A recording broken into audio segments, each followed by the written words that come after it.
예수 이름으로라는 제목으로 오늘 말씀을 나누고자 합니다.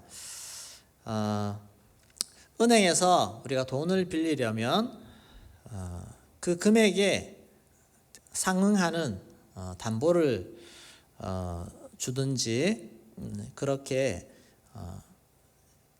믿을 만한 구석, 저 사람에게 돈을 빌려주면 믿을 수 있다라고 하는 그런 어떤 증거들이 있어야 됩니다.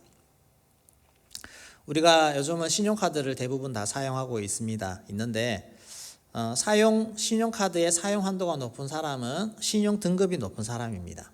통장에 잔고가 많이 항상 있다든지 연체를 한 번도 하지 않은 그런 기록이 있고, 그럼에도 불구하고 우리 빌릴 수 있는 또 금액이 한정되어 있습니다.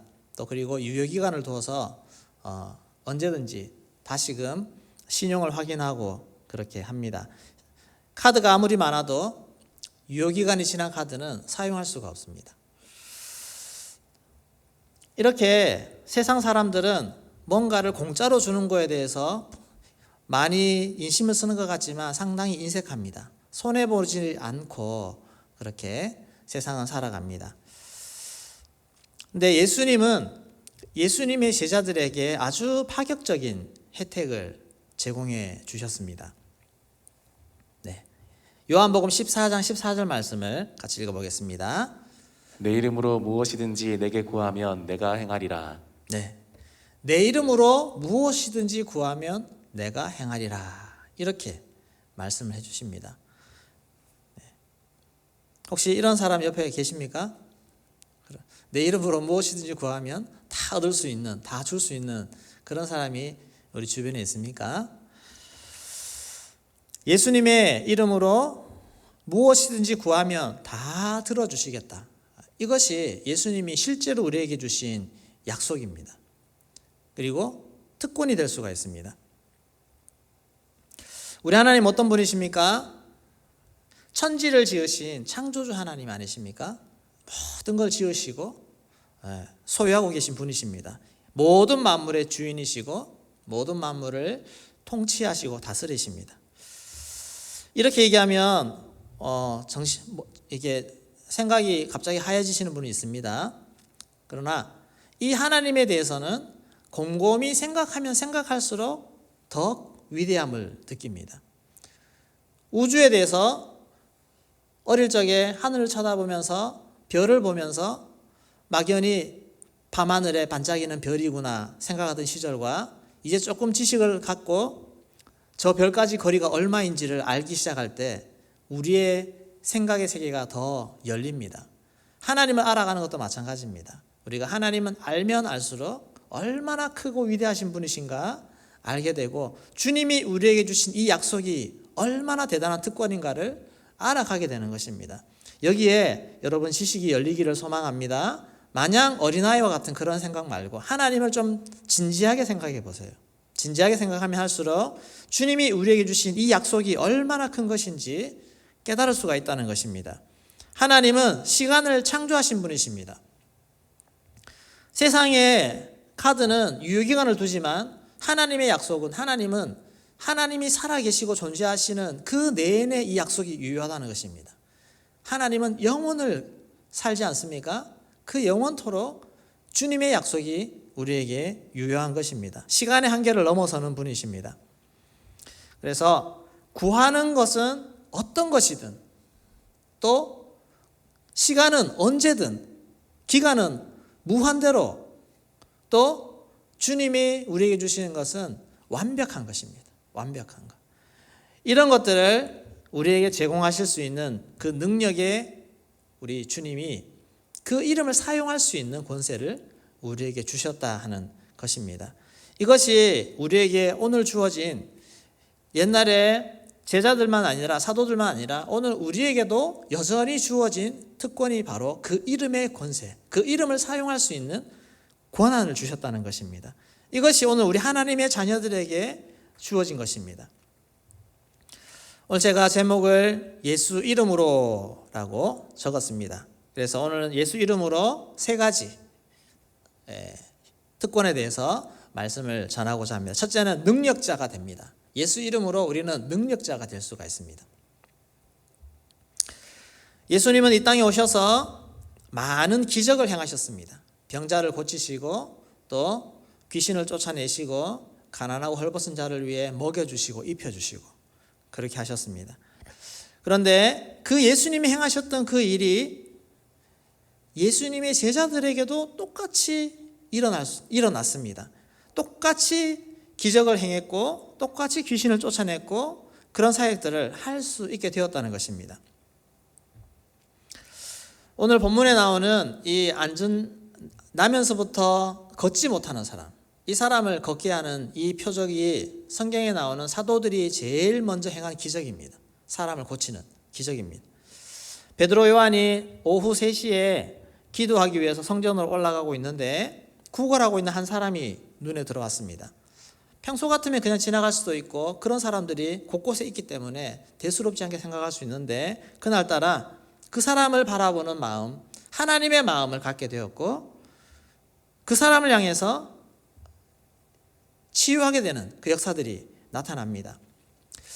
40년 동안 평생 한 번도 걸어보지 못하고 살았던 사람 마음을 한번 생각해 보시면 여러분 그 마음에 어떤 소망이 있을까요?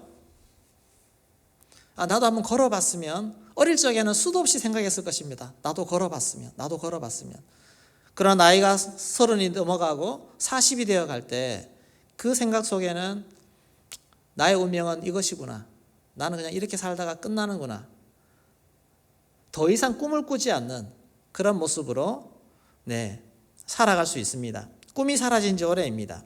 구걸하는 것이 익숙합니다. 이제는 아침이 되면 사람들을 나를 데리고 저 성전에 데려다 주면 거기서 나의 불쌍한 모습을 보고 누군가 한 푼씩 주는 것을 받아서 살아가는 그러한 사람입니다. 주변 사람들은 어떻겠습니까? 저 사람이 불쌍한 것은 맞습니다. 참 딱하고 안 됐다. 근데 누구 한 사람 저 사람을 낫게 해줘야지. 누구 한 사람 저 사람을 걷게 해줘야지. 이렇게 생각하지를 못합니다. 그런데 생각을 달리한 사람이 바로 예수님의 제자들입니다. 저 사람을 낫게 해줘야 되겠다라고 하는 생각이 예수님의 제자들의 마음에 들었습니다. 왜 그렇습니까? 누굴 보았기 때문에? 예수님이 행하시는 것을 봤기 때문에 그렇습니다. 예수님이 오셔서 저 병든 자들을 고치시고 일으키시고 낫게 하시는 것을 직접 보았기 때문에 제자들의 마음에도 나도 할 수 있겠구나 하는 그 마음을 품는 것입니다. 그리고 그런 시선으로 그 영혼을 바라보았습니다. 오늘 우리도 예수님의 제자라면 보통 세상 사람들이 가지고 있는 생각을 뛰어넘을 수 있는 그런 주님의 마음, 하나님의 생각을 가질 수 있기를 소망합니다. 다른 사람들은 모두가 안 된다 하지만 우리는 달라야 됩니다. 왜냐하면 예수님이 행하셨기 때문에, 예수님의 능력으로 많은 일들을 행하셨기 때문에 우리도 그런 예수님의 시각으로 사람을 보고 환경을 보고 이렇게 볼 수 있는 눈을 가질 수 있기를 소망합니다. 그 마음이 우리에게 먼저 들어와야 하는 것입니다. 그리고 이 제자들은 예수 이름으로 그에게 선포를 합니다. 앉아있는 사람에게 은과 금은 내게 없지만 다가가서 돈이라도 줄 줄 알았는데 은과 금은 내게 없다는 말을 듣고 이 사람도 별 기대는 안 했을 것입니다. 그러나 난데없이 손을 잡고 이렇게 세웁니다. 나사렛 예수 이름으로 일어나 걸어라. 손을 잡아 당길 때 다리에 힘이 생기고 일어나는 역사들이 나타나게 된 것입니다. 누구도 예상하지 못했던, 그 당사자도 예상하지 못했고 주변 사람들도 전혀 예상하지 못했던 그 일이 이 제자들을 통해서 그것도 예수 이름으로 말미암아 그 일이 일어난 것입니다. 많은 사람들이 놀랐습니다. 그리고 이 베드로와 요한을 붙잡아다가 막 사람들이 몰려옵니다. 그리고 그들이 주목하는 것, 세상 사람들이 주목하는 것은 베드로와 요한이 도대체 어떻게 저 일을 행했느냐, 사람에게 주목합니다. 그러나 그때 베드로와 요한이 말합니다. 우리를 보지 말라. 내 능력과 내 힘으로 행한 것이 아니다라고 말을 하면서 한 분을 소개합니다. 사도행전 13장 12절 말씀 같이 읽어보겠습니다. 베드로가 이것을 보고 백성에게 말하되 이스라엘 사람들아 이 일을 왜 놀랍게 여기느냐 우리 개인의 권능과 경건으로 이 사람을 걷게 한 것처럼 왜 우리를 주목하느냐. 네, 그리고 16절 말씀 읽겠습니다. 그 이름을 믿음으로 그 이름이 너희가 보고 아는 이 사람을 성하게 하였나니 예수로 말미암아 난 믿음이 너희 모든 사람 앞에서 이같이 완전히 낫게 하였느니라. 네, 그 이름이 너희가 보고 아는 이 사람을 성하게 했다라고 했습니다. 그리고 예수로 말미암아 난 그 믿음이 모든 사람 앞에서 이 사람을 완전히 낫게 한 그 능력이 되었다라고 증언을 합니다. 우리가 아니다. 베드로는 내 개인의 능력으로 절대 일을 할 수 있는 것이 아니다. 그리고 행한 것이 아니다라고 말하면서 능력의 근원이 어디서 나오느냐? 모든 치유와 모든 회복 근원이 바로 예수 그리스도. 예수 이름을 믿을 때 나타나는 것이다라고 그렇게 말을 했습니다. 그리고 이 능력은 일시적으로만 나타난 것이 아닙니다. 이후로 사도들을 통해서 또 주님의 제자들을 통해서 그리고 오늘날 하나님의 자녀들을 통해서 오늘 또 많은 이런 역사들이 계속해서 나타나고 있다는 것입니다. 예수 이름의 능력이 한 시대에만 국한된 것이 아니라 오늘 우리들에게도 동일하게 권세가 주어지고 능력이 나타난다고 하는 사실입니다. 사도행전 16장 18절 말씀에도 사도 바울이 사역을 하는 중에 귀찮게 하는 그 귀신이 있을 때 이렇게 명령합니다. 예수 그리스도 이름으로 내가 내게 명하노니 그에게서 나오라. 그랬을 때 귀신이 쫓겨나가는 그런 역사들이 나타났습니다. 오늘 주님께서 우리에게 이 놀라운 권세의 능력, 이름을 사용할 수 있는 특권을 우리에게 주셨다는 것을 꼭 기억하시기를 소망합니다. 그리고 많이 사용할 수 있기를 소망합니다. 요한복음 14장 12절 13절 말씀 같이 읽도록 하겠습니다. 내가 진실로 진실로 너희에게 이르노니 나를 믿는 자는 내가 하는 일을 그도 할 것이요 또한 그보다 큰 일도 하리니 이는 내가 아버지께로 감이라. 너희가 내 이름으로 무엇을 구하든지 내가 행하리니 이는 아버지로 하여금 아들로 말미암아 영광을 받으시게 하려 함이라.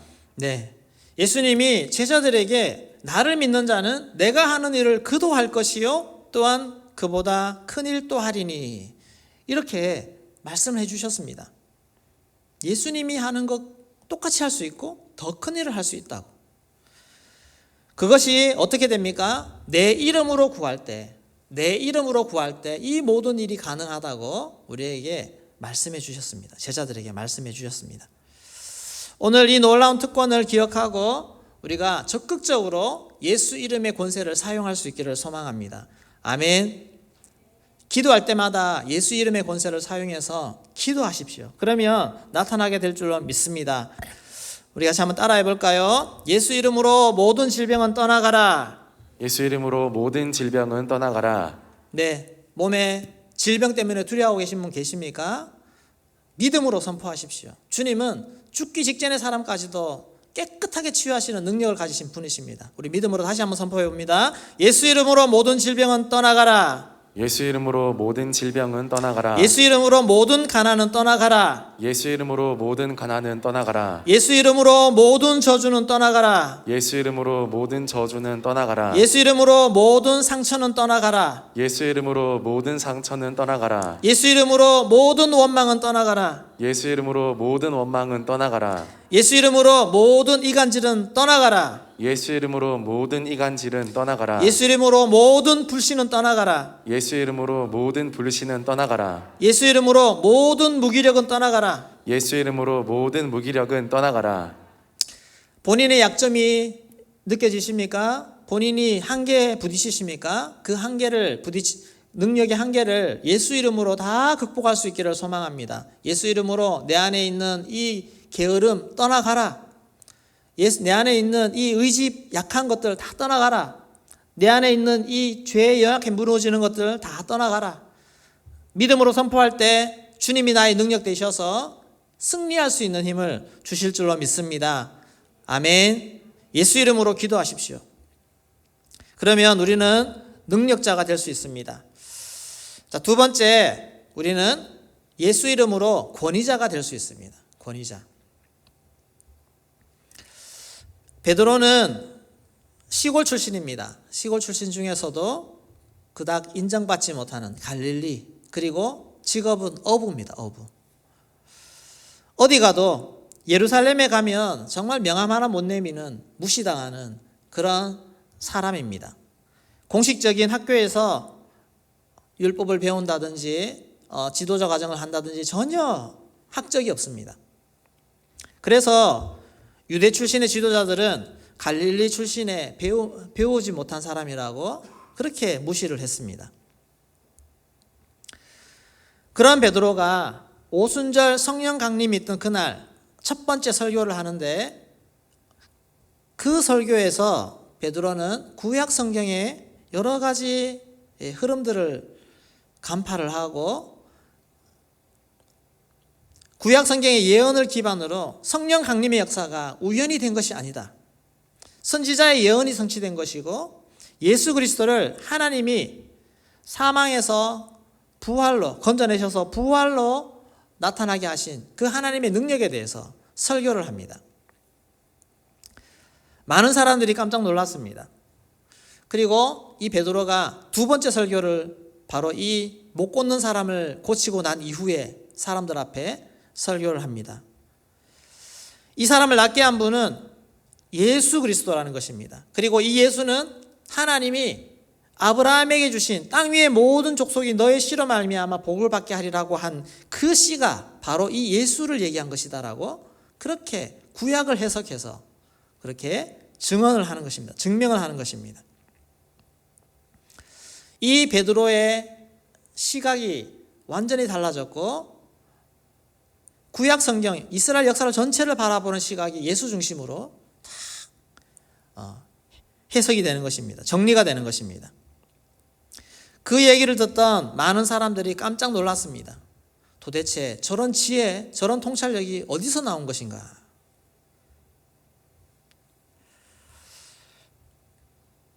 병자가 고침을 받고 그 설교를 통해서 예수 믿는 사람들이 계속 증가합니다. 3,000명, 5,000명 이렇게 증가하니까 당황한 사람들은 대제사장, 장로들, 서기관들입니다. 이 사람들이 놀라서 제자들을 잡아들였습니다. 그리고 제자들을 향해서 신문을 합니다.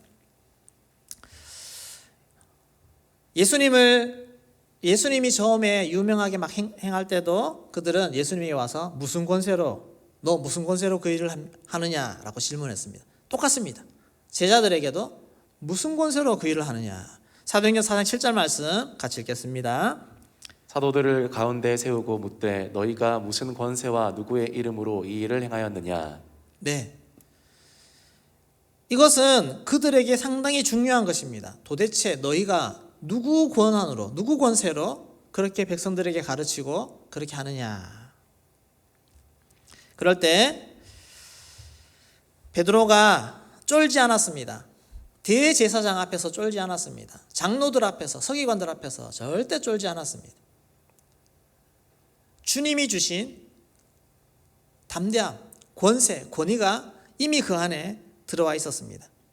그리고 담대하게 그 사건에 대해서 설명하고 해석하고 거기에다가 하나 더 더해서 이 예수의 이름이 우리에게 주신 유일한 구원의 이름이다 라고 하는 말까지 선포를 하게 됩니다. 우리 좀 길이가 있는데 우리 8절부터 12절까지 같이 한번 읽어보도록 하겠습니다.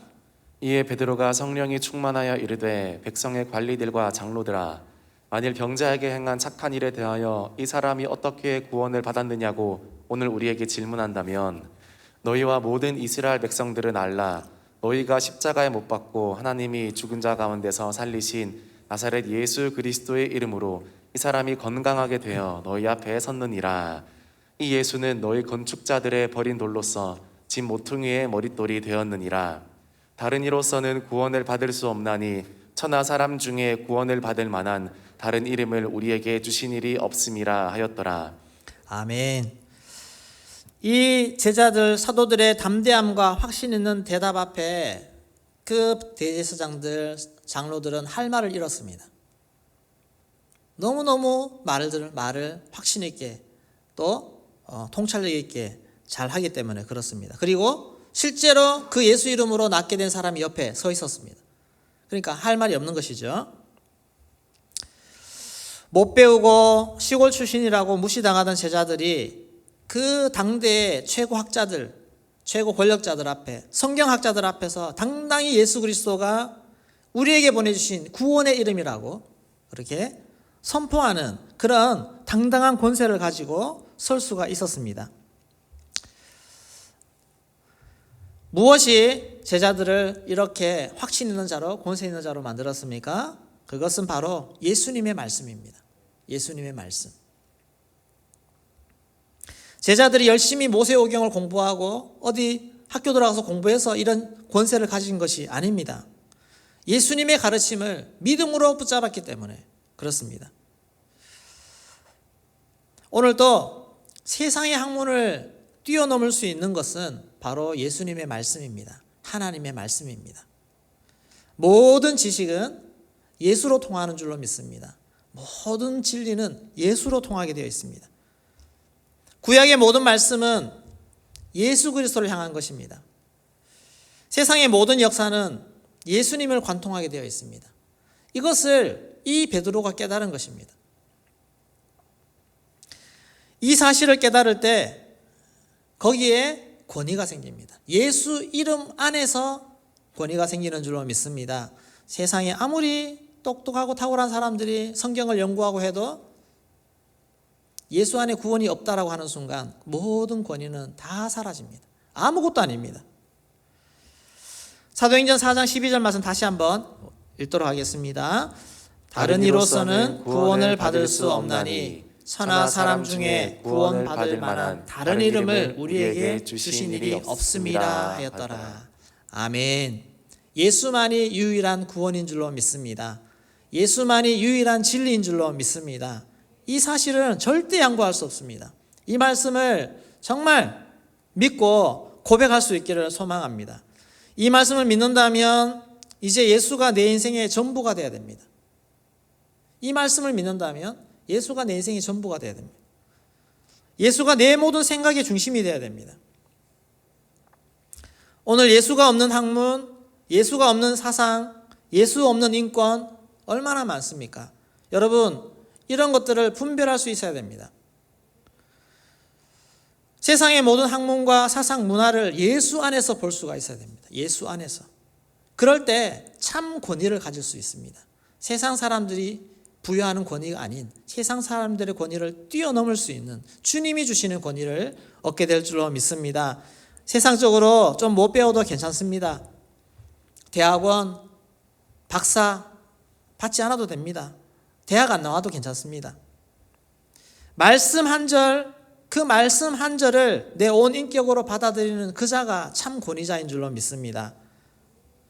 4대 성인이 누군지, 어떤 삶을 살았고 어떤 사상, 어떤 이야기를 했는지 쫙 연구하고 난 이후에 예수도 4대 성인 중에 하나입니다라고 하는 그 사람이 지식자입니까? 아니면 나는 길이요 진리요 생명이니 나로 말미암지 않고는 아버지께로 올 자가 없느니라, 그 한 절 말씀을 생명처럼 붙잡고 믿는 그 사람이 참 권위자입니까? 예수님의 말씀을 붙잡는 자가 참 권위자인 줄로 믿습니다. 세상 지식 다 몰라도 괜찮습니다. 그러나 성경 말씀을 알아야 됩니다. 성경 말씀을 붙잡고 그 말씀이 내 인생의 전부라고 붙잡는 사람에게 참 권위, 하나님이 허락하시는 줄로 믿습니다. 그 권위로 사람을 살릴 수가 있습니다.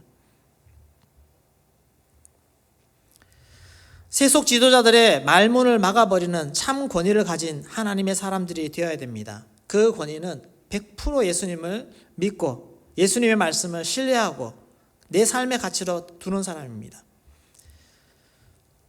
유명한 전도자 빌리 그레햄이 자서전에 이런 내용을 실었습니다.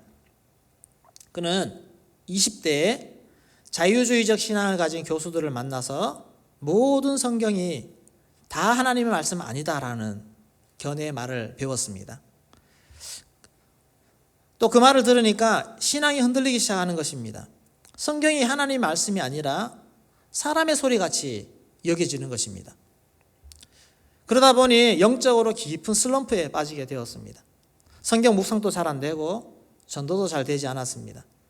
그러던 어느 날 성경을 끼고 학교에 자그마한 동산으로 들어갔습니다. 그리고 한참을 묵상했습니다.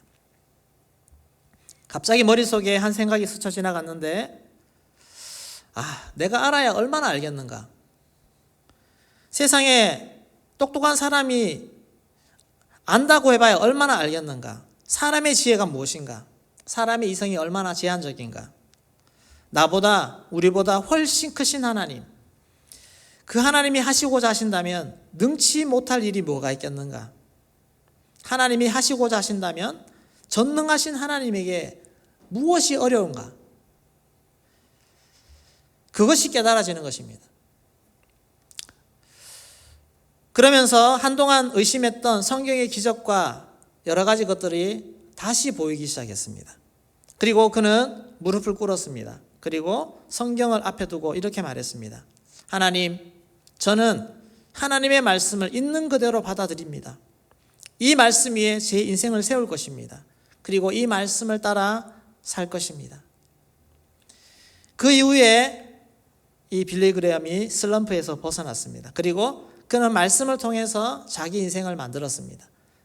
말씀을 선포하는 전도자로 살아가게 되었습니다. 빌리 그레엄 설교의 특징은 하나님이 말씀하시기를, 그리고 성경은 말하기를, The Bible says, 이 말이 항상 따라 나온다고 합니다. 성경은 말하기를. 자신의 철학, 내 생각을 전하는 것이 아니라 하나님의 말씀을 선포하는 전도자가 되었습니다. 선포자가 되었습니다.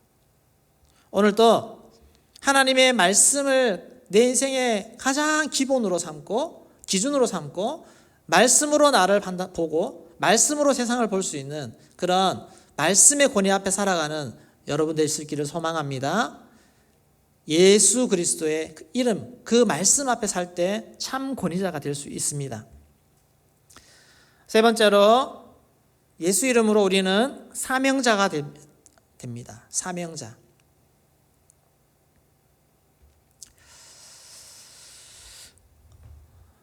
대제사장, 장로들, 서기관들은 사도들을 불러 모아놓고 회의를 했습니다. 이들을 어떡하지? 회의 후에 그들을 위협하고 놓아줍니다. 근데 그 이름이 그 위협하는 내용 중에 이것이 있습니다. 우리 사도행전 4장 18절 말씀입니다. 같이 읽겠습니다. 그들을 불러 경고하여 도무지 예수 이름으로 말하지도 말고 가르치지도 말라 하니. 네. 도무지 예수 이름으로 말하지도 말고 가르치지도 말라. 예수의 이름을 사용하지 말라는 것입니다.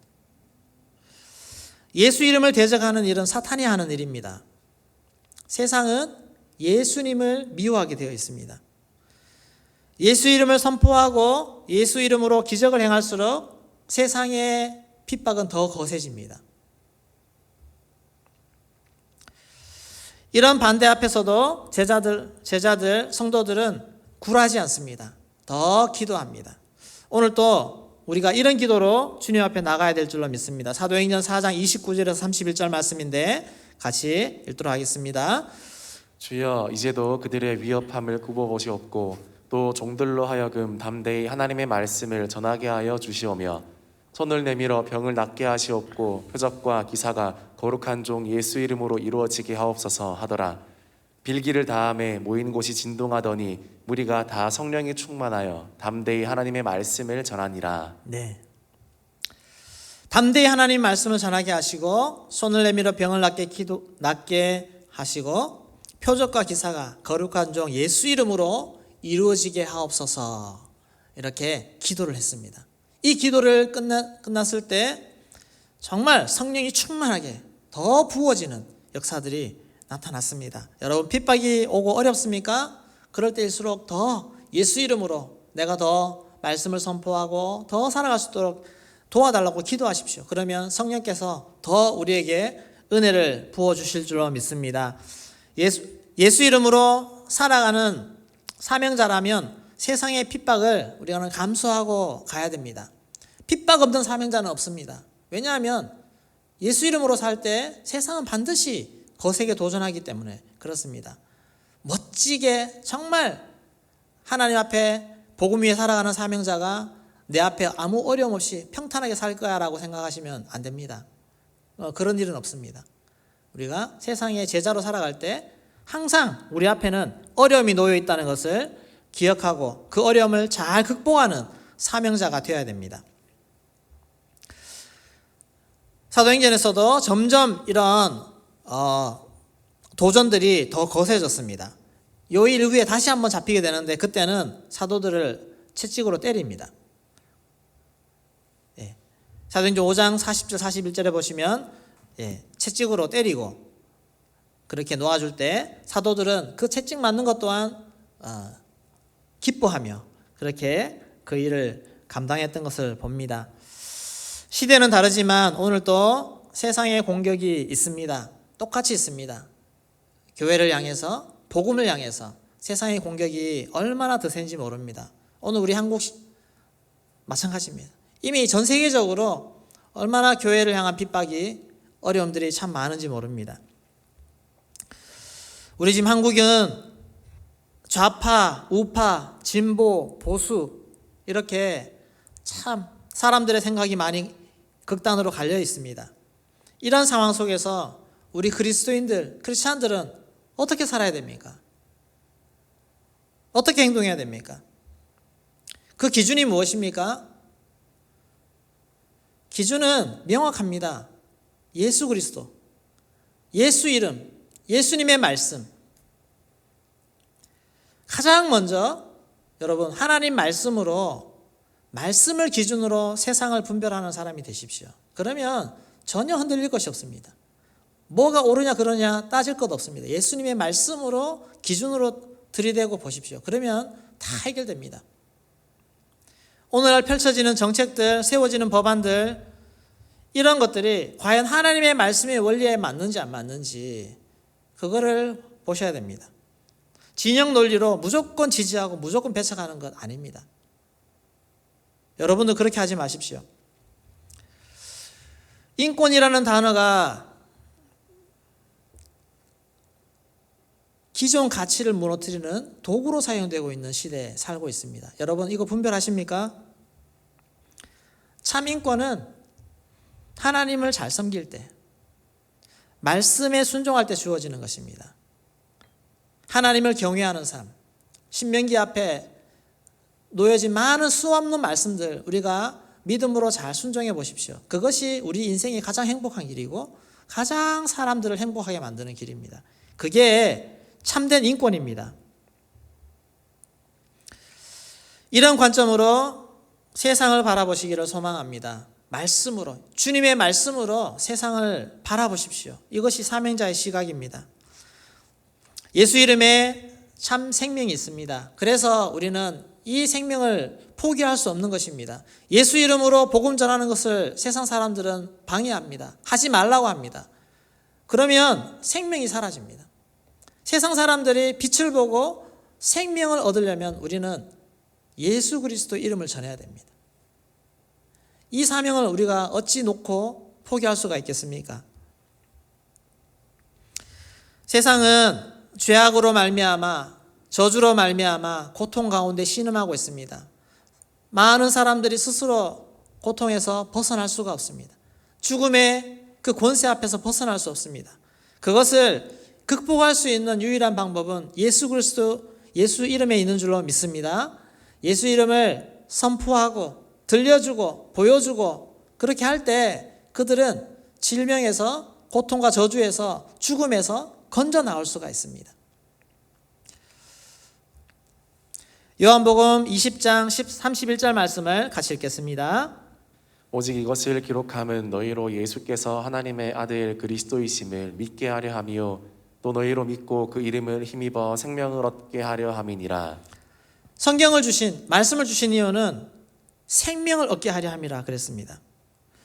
그리고 이 복음을 위해서 사도 바울은 자신의 목숨을 걸었습니다. 사도행전 21장 13절 말씀을 같이 읽겠습니다. 바울이 대답하되 여러분이 어찌하여 울어 내 마음을 상하게 하느냐. 나는 주 예수 이름으로 위하여 결박당할 뿐 아니라 예루살렘에서 죽을 것도 각오하였노라 하니. 예수 이름을 위해서 우리의 생명을 들여 이 생명의 복음을 전하는 예수님의 제자의 삶을 살아가기를 소망합니다. 예수님 그렇게 따라다녔던 제자들의 마지막 인생을 보십시오. 다 순교하는 인생이 되었습니다. 성령 받고 복음의 진리를 깨달은 사람들이 자신의 삶을 내어 던져서 이 복음 위에서 자신의 삶을 기꺼이 내어 드리며 핍박 앞에서도 굴하지 않고 죽음의 위협 앞에서도 굴하지 않는 그런 사명자의 삶을 살아갔습니다. 저희들도 주님이 주신 사명을 감당하는 데 있어서 어떤 어려움과 어떤 위협 앞에서도 굴하지 않고 끝까지 우리 인생을 달려가는 사명자가 될 수 있기를 소망합니다. 앞으로 우리에게 어떤 세상이 펼쳐질지 모르지만 어떤 삶이 놓인다 할지라도 복음에서 벗어나지 않고 복음 안에서 예수 이름 안에서 사명자로 살아갈 수 있는 우리의 삶이 되기를 소망합니다. 그리고 지금 우리의 삶이 항상 말씀 안에 살아가기를 소망합니다. 말하고 행동하고 생각하고 모든 것이 주의 말씀 안에서 예수 이름 안에서 살아가기를 소망합니다. 골로새서 3장 17절 말씀입니다. 또 무엇을 하든지 말에나 일에나 다 주 예수의 이름으로 하고 그를 힘입어 하나님 아버지께 감사하라. 아멘. 무엇을 하든지 말에나 일에나 다 예수 그리스도 이름으로 하라. 이것이 오늘 우리의 기본적인 삶이 되기를 소망합니다. 그렇게 살아갈 때 우리 삶을 통해서 우리 주님이 영광 받으시는 그런 역사들이 나타날 줄로 믿습니다. 내 삶을 통해서 주님이 영광 받으시면 하나님이 가만히 계시지 않습니다. 하나님이 나를 예수 안에서 영화롭게 하시는 그런 은혜를 주십니다. 데살로니가후서 1장 12절 말씀인데 우리 다 같이 읽겠습니다. 우리 하나님과 주 예수 그리스도의 은혜대로 우리 주 예수의 이름이 너희 가운데서 영광을 받으시고 너희도 그 안에서 영광을 받게 하려 함이라. 아멘. 이런 영광스러운 은혜를 누릴 수 있기를 소망합니다. 우리에게 주신 예수 그 이름을 붙잡고 우리가 이 땅에서 능력자가 되시고 이 땅에서 그 예수 이름으로 말미암은 권위를 누리게 하시고 또 그 예수 이름을 붙잡을 때 그것이 나의 사명이 되어서 내 평생 주님 앞에 사명자로 살아가는 그런 역사들이 나타날 수 있기를 소망합니다. 우리가 마지막으로 한번 외쳐볼까요? 예수 이름으로 능력자가 됩시다. 예수 이름으로 능력자가 됩시다. 예수 이름으로 권위자가 됩시다. 예수의 이름으로 군인자가 됩시다. 예수 이름으로 사명자가 됩시다. 예수의 이름으로 사명자가 됩시다. 아멘. 우리 찬양 드리겠습니다.